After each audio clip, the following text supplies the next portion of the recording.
Hello and welcome to another video of the Nerdy Theorists. I'm Tom and today I'm going to be unboxing this Commander Legends Dungeons & Dragons Battle for Baldur's Gate bundle.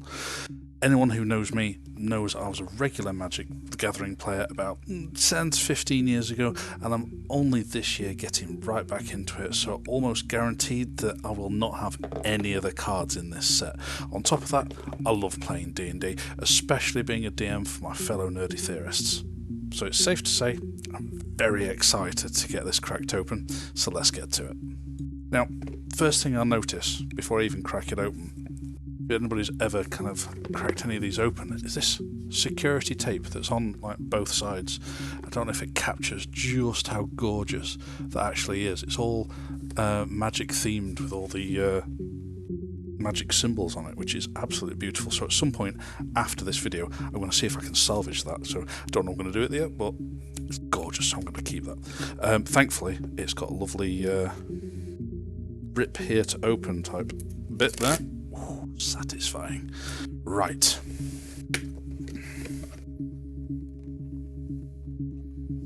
Oh. Baldur's Gate awesomeness. Bit of a flyer type thing going on there. Oh, nice packaging. Right. And what else is in here before we put the box to one side? Ah, the Undercity Dungeon. Read about these dungeons. I think that's a fantastic thing to have the initiative mechanic to venture into dungeons, which I'm looking forward to using that mechanic. Right. Ooh, let's have a look at this.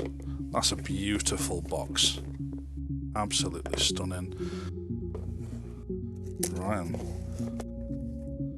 Oh, scroll down. Is it a scroll down? It's not a scroll down. It is a D20. See, I was fully expecting it to have been a scroll down dice, but it's not. It's just an oversized D20 with the Baldur's Gate symbol on it. It's a lovely kind of, almost like a maroon, swirled in with bits of black. That's very nice. Then we've got our 8 packs. Quick double check and account. Yeah, 8 boosters. And then our box topper.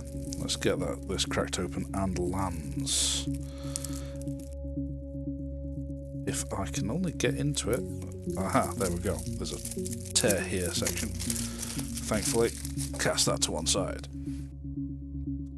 Wonderful mechanic of having things to roll the d20, keeping in with the theme of Dungeons and Dragons. Absolutely fantastic, and that is a great card. Nice and powerful. Not sure that'll slide immediately into my commander deck at the moment. I do only have one commander deck. I'm getting back into the things. Having to learn commander as a as a game type is pretty new on me, and these lands, just looking at them, are nice. These are lovely. Some of these lands, especially ones like that one, let's see, good look at that. Reminds me of the kind of the old school planes, maybe like from revised edition and things like that, where it's just very classic looking traditional grasslandy type planes. I love them, absolutely love them. But then mixing it up as well. Some of these planes, it's very much like a cityscape. It's like almost like a D&D version of maybe like the New Capenna type thing, so that's very cityscape based for all of it. Lovely. They're absolutely gorgeous lands. Now then, the bit that I'm really looking forward to, getting these cracked open. Let's see. Number 1. Anybody opens lots of these cards know you get a little pile of plastic just building up. Always try and recycle where you can. Always for the best. Artwork, stunning. Forest, add that to the pile. Let's skip to the rares first, shall we? Oh, right, yep, token card. Soldier token, always good. One-sided though, which is unfortunate. So let's see. Sent into Avernus, first rare. Fantastic. So at the beginning of your upkeep, put 2 descent counters on Descent into Avernus, then each player creates X treasure tokens, and Descent into Avernus deals X damage to each player, X the number of descent counters on Descent to Avernus. Okay. Cool. So I'm loving the artworks on those ones as well. It just makes them look like old school scrolls. Oh yeah, another rare in there as well. There we go. Missed that one. Alundo the Seer, legendary creature, human shaman. Tap, draw a card, then exile a card from your hand. Put a number of time counters on it equal to its mana value it gains when the last time counter is removed. While if it's still exiled, you may cast it without paying its mana cost. If you cast a creature spell this way, it gains haste. That is awesome. I'm pretty sure we'll pretty easily be able to build a commander deck around him. Right, let's see. Oh, nice foil card there. Of legendary creature, an uncommon legendary creature. See, I'm all new to having this many legendary creatures, so having a legendary creature appear as an uncommon, to me, is almost mind-blowing, because back in the day of 10, 15 years ago when I was last playing,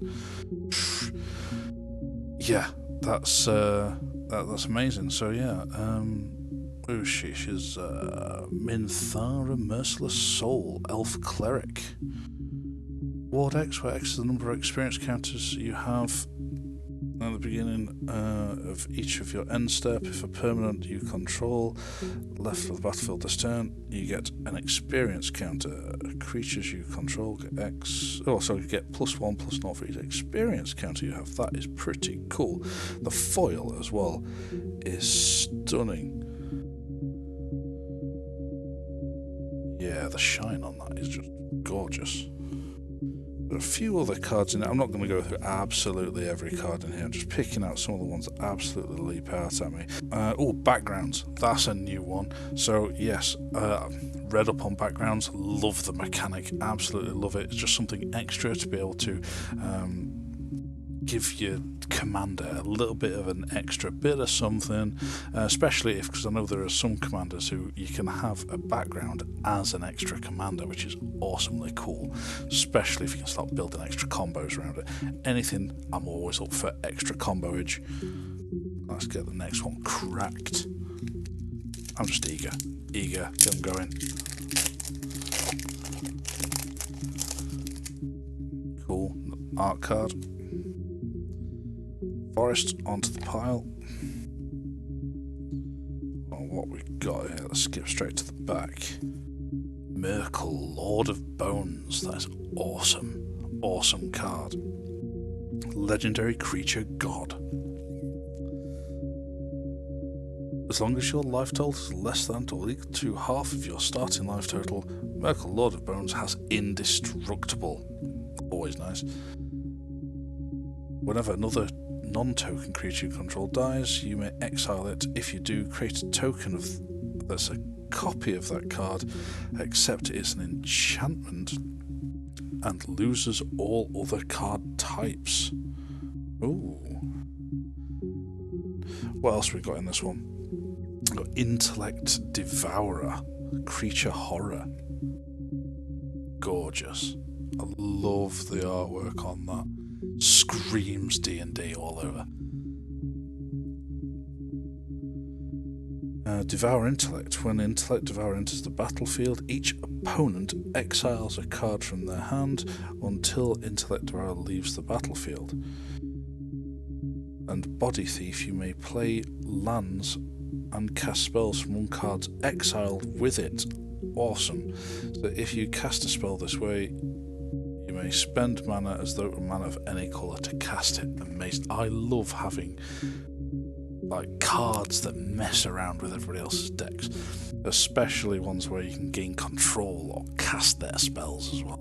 I mean, a lot of my friends absolutely hate me for playing a Mindslaver deck. I know, it's horrible, but I have to play it at least once, maybe a year, and then I have to retire it again. But unfortunately, it's an old standard deck, so it's an unpopular style of play anymore. So see if I can actually incorporate into a commander deck somewhere or another. Anything else that kind of leaps out at me in this one? Oh, Rug of Smothering. Absolute classic D&D creature. Love a Rug of Smothering. I was all very tempted to put the other nerdy theorists up against a Rug of Smothering in our campaign, but they're too powerful for it now. With the moment's gone. It's been and gone. I'm sure any DMs out there know the pain. Next time, guys. You're getting a rug. Oh, yes. Ancient Silver Dragon art card. Beautiful. Swamp. Into the pile. Oh, Shiny Island. Into the pile. So what we got? Oh, this one. Whoa, looked out on this one. 4 rares. Love opening new sets of cards. 4 rares in a pack. Absolutely amazing. What we got? We've got Archivist of Ogma. Halfling Cleric. Flash, whenever an opponent searches their library, gain 1 life and draw a card. Anything that gets you extra card draw, especially if you know you're playing against somebody who does lots of searching. Mind you, in most commander decks you're going to at least get some searching for lands and spitting them into play. Pretty much a staple these days. That card is fantastic. Again, some of the shine on these cards, absolutely gorgeous. This is background, so Shameless Charlatan. Commander creatures you have 2 and blue, and this creature becomes a copy of another target creature. Pretty cool. Especially, yeah, you can just have a very basic commander, I suppose, something cheap, and then just keep making it a copy of other creatures that do weird and wonderful things. Noble Heritage, another background. Commander creatures you have when this creature enters the battlefield. At the beginning of your upkeep, each player may put 2 +1/+1 counters on a creature they control. Okay. But for each opponent who does, you gain protection from that player until the end of your next turn. Interesting. So they can bump up their creatures, but only temporarily can't get you. So if they're doing that, they might have to play the long game and have to be targeting somebody else in the meantime. So then you have to be. It's very strategic, this one. Very strategic. You have to be making sure you can keep up. Definitely an interesting one to play, especially in a large multiplayer. That would be interesting, especially when everybody else is kind of trying to stab each other in the back. Like it, I do, love it. So we've got Will Blades of Frontiers. So if you would roll 1 or more dice, instead roll that many dice +1 and ignore the lowest roll. In D&D, that's advantage. You're rolling with advantage. Love it. I love that as a mechanic.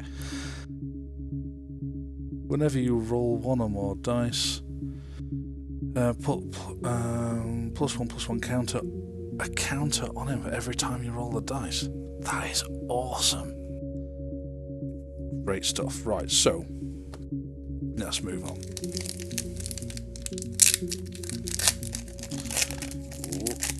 What we got? Undercity token. Okay, cool. Nice dungeon. I'm loving the dungeon mechanic. It's fantastic. So we've got another fantastic art card. Taunting Kobold. Island goes in the pile. Skip to the back. Yeah, right. So it might only be a common, but I want to talk about this. So, adventures. So again, a wonderful way of introducing a mechanic into Magic, which is thematic with Dungeons and Dragons. And it's a great way to just say, you know what, I could play this creature, but instead, I'm going to go on an adventure. In this case, it's a rather cheap adventure and then a very expensive creature. So anyone who doesn't know the adventure mechanic, you can, instead of playing the permanent, you can play the adventure, which is in the little box in the corner, which is generally an instant or sorcery, which then will do something, and then you exile this, but then you can then still play the permanent from exile, put it straight into play. That's great. I mean, it's expensive, but it means that if you are drawing it early, you can still play the adventure pretty cheap, and you've got that in the bank, and it's not affecting your card size. I love that adventure mechanic. Let's see, right, the rare in here. Fraying Line. When Fraying Line enters the battlefield, put a rope counter on target creature. Okay, a creature you control, and at the beginning of each player's upkeep, that player may pay 2. If they do, they put a rope counter on a creature they control. Otherwise, exile Fraying Line, and each creature without a rope counter on it then removes all rope counters. Exile Fraying Lines and each creature without rope counter on it, and then remove all rope counters. That is cool. Alright, so then it's a matter of whoever then just decides, yeah, you know what, I'm not going to pay an extra 2 and wipe the board, apart from those who have a rope counter on. That's going to be lots of interesting game politics going on there. Again, love cards that have a lot of game politics in it. Yeah, again, some of these cards are stunning, like Inspiring Leader card. I can see the shine on that. There you go, that's just gorgeous, and the artwork is amazing. Again, with cards like Iron Mastiff, I mean, just being able to roll a d20, it's not specifically about this one card, it's just about lots of mechanics that roll d20s to determine what happens, or at least how good the card is, or how good a spell is. Fantastic thematically with Dungeons and Dragons. Get the next one done.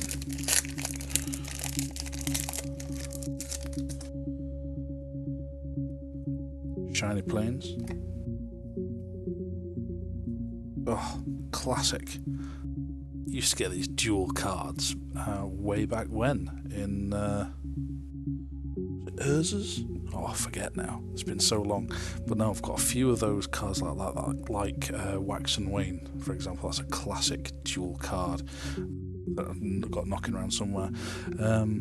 Yeah, Day and Night. Fantastic. Just being able to play one or the other is great. Basilisk Gate. Another gate on there, that's cool. I can add that to the pile of gates. This one, target creature gets +X at the end of turn with X the number of gates you control. That is pretty cool. Or add one colourless. Pretty sweet. Okay. 1, 2, 3, 4 rares in this one again. Wow. Duke Ulder Ravengard. Legendary human noble soldier. Beginning of combat on your turn, another target creature you control gains haste and myriad. Again, myriad, another, not necessarily new to me. I know that's a returning mechanic back to Magic the Gathering in this edition. So I think that's a fantastic, I mean, it's potentially incredibly powerful function on there, especially when at the beginning of your combat on your turn, another target creature you control gains haste and myriad until end of turn. So yeah, basically being able to create a copy of a creature when it attacks. So you basically double the attackers for all those creatures that have myriad on them anyway. So that fantastic good commander to have, actually. I can go in the pile and might make a deck around that one. Bane, Lord of Darkness, legendary god creature. Again, the shine on that is stunning. Love that. As long as your life total is less or equal to than half your... Oh, in fact, we've been over this one, haven't we? Yes. Whenever another non-token creature dies, yeah, except it's a different artwork. Fantastic, I'm sure we have. Was that very similar, or is it just... It might have just been a very, very similar one. Token. Have another non-token creature you control dies, target opponent may have... No, it is a different one, I think. So, as long as your life total is less than or equal to half your starting life total, he is indestructible. And whenever another non-token creature you control dies, target opponent may have you draw a card. If they don't, you may put a creature card with equal or lesser toughness from your hand into the battlefield. Awesome. Whenever another non-token creature you control dies, that is just amazing for just random cards. Just, oh yeah, you know what? You don't have any mana enough to pay it. There you go. And just, especially if you've got a lot of card return or creatures that just bounce back to your hands. Fantastic card. Baldur's Gate. Another gate, fantastic. So you can add colourless or 2 and tap and add X mana of any one colour. That is amazing. For mana ramp. Fantastic.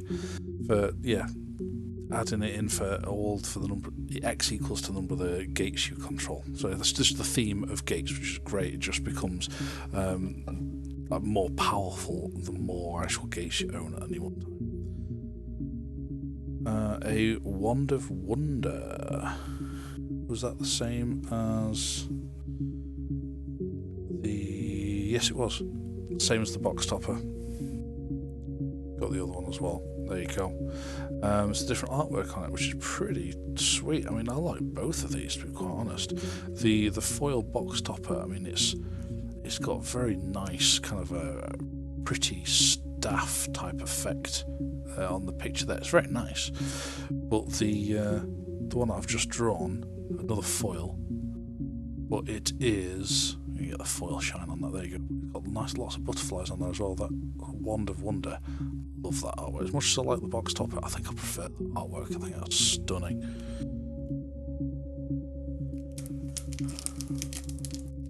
Let's get going.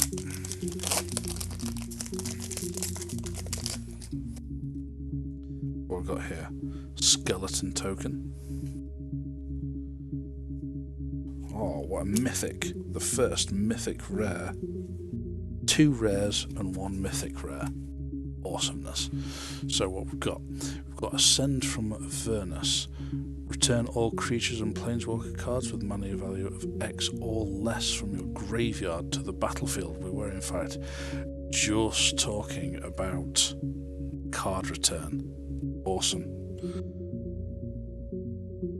Costs 3 white and X. So return all creatures and planeswalkers with mana value X or less. So just blanket. Oh, I've got loads of creatures in my graveyard. Boom, they are all returned to the battlefield. That is amazing. Just returning. Well, if you're running a cheap deck or a weenie deck, at least how I used to refer to them. Just having that, you can relatively cheaply just bounce all of your creatures back into play. Pretty cheap. Fantastic card. Ravenloft Adventurer. Human Rogue Assassin. When Ravenloft Adventurer enters the battlefield, you may take the initiative. Fantastic. That's first. I mean, there might have been other cards, but it's the first, at least one that I've read out, where you take the initiative, which is fantastic. That's another great way, because then we can start delving into the Undercity and actually complete a dungeon. Oh, I'm looking forward to actually getting stuck into these mechanics. Another mechanic that I've heard is very much akin to the monarch mechanic, just in the sense of once you've got it, it's to your benefit to be able to try and keep it. So yeah, enters the battlefield, take initiative. If a creature an opponent controls would die, instead exile it and put a hit counter on it. When Ravenloft Adventurer attacks, if you've completed a dungeon, defending player loses 1 life for each card they own in exile with a hit counter on it. That is pretty sweet. Minsk and Boo. I've been hoping to get this one. It's a great planeswalker. So when Minsk and Boo Timeless Hero enters the battlefield, and at the beginning of your upkeep you may create a Boo legendary 1/1 red hamster creature. For +1 loyalty, put 3 +1/+1 counters on any 1 creature with trample or haste, and I didn't mention that that token you can create has both. And the -2 loyalty is sacrifice a creature. When you do, this deals X damage to any target. Nice and blank. Ability to target anything whatsoever, where X is the creature's power, and if they sacrifice the creature as a hamster, you also draw X cards. Awesome. It is fantastic. I know I was saying awesome and fantastic a lot during this, but it's great. I'm so excited just to try and get cracking with it. I might even try and build a deck around that, to be quite honest. We'll see. So many, anybody who plays Magic knows you've got about 1,000,001 deck ideas to try and build up that kind of sit half finished, like all of these piles of cards. Just a treasure token, mountain. There we go. Skip to the backs, or the interesting end of the pack. Okay, I've got 2 rares in this one. Let's have a look.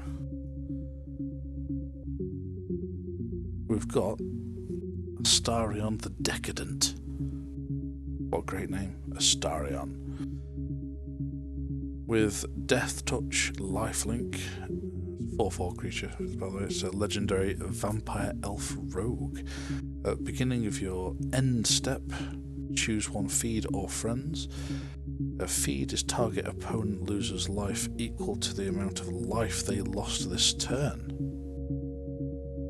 Ooh. So it just effectively doubles the amount of life they've already just lost. That can become deadly. And then friends, if you gain life equal to the amount of life you gained this turn. Again, that is pretty darn sweet. And being able to double the amount of damage dealt to target opponent, wasn't it? Yeah, to target opponent. So maybe they're not as devastating in a big multiplayer, but maybe a 1-on-1 commander, that starts getting pretty dangerous. And Blade of Selves, equipped creature has Myriad. Then we mentioned Myriad. Again, a very dangerous card, dangerous ability to have on your creatures. Last one. Go on, something amazing. This whole been amazing, but we'll see.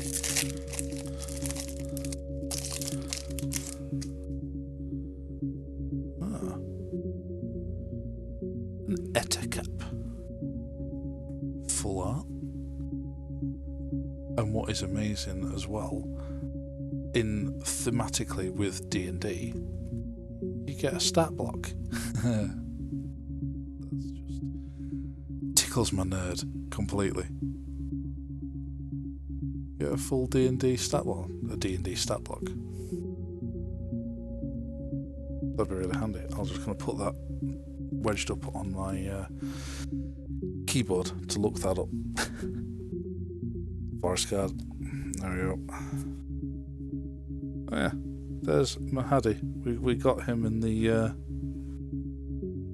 Oh, there we go. There you go.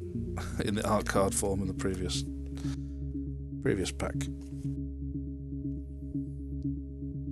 Let's see. Oh, marble diamond. That's pretty cool. I mean, it's only a common, but it's just tap add white. That's a pretty useful ramp. I mean, it only costs 2. Not bad, that. More backgrounds at the beginning of your end step. If a creature... Sorry, this Cloakwood Hermit. Getting too eager, I'm just reading them out. Cloakwood Hermit. Legendary background. Beginning of your end step, if a creature card was put into your graveyard from anywhere this turn, create 2 1/1 squirrel creature tokens. That's going in my deck. Pretty cool, creating lots and lots of creatures. I mean, that's... If you're having a deck, well, especially with like the new Capenna set, where you can be like Blitz ability, where they just come in and die straight away. It's like the ability to just sacrifice creatures left, right, and centre. You're almost guaranteed if you've got a deck like that to have a creature to have died. So pretty much gaining 2 squirrel tokens at the end of each of your turns. That's pretty card to have. So, what else we got in this one? We've just got the 1 rare in this one. So yeah, the only rare in this pack is Willblade of Frontiers. Legendary creature, human warlock for 1/1 for 1 in red. Pretty cheap. And if you would roll 1 or more dice... Oh yeah, we've been over this one. It gives you advantage. If you would roll 1 or more dice, instead roll that many dice plus 1 and ignore the lowest. And choose a background. You may have a background as a second commander. I didn't notice that one on it last time. Let me just have a double check. But yep, it was the exact same card. So yeah, terrible with names, but rules I remember. So I didn't catch the choose a background bit at the bottom of that as well. So if you did have him as a commander, you can also have a background as a second commander, which is pretty cool. I mean, the concept of having a card which isn't a creature in your command zone, pretty just to kind of buff your commander up, is a great mechanic to have.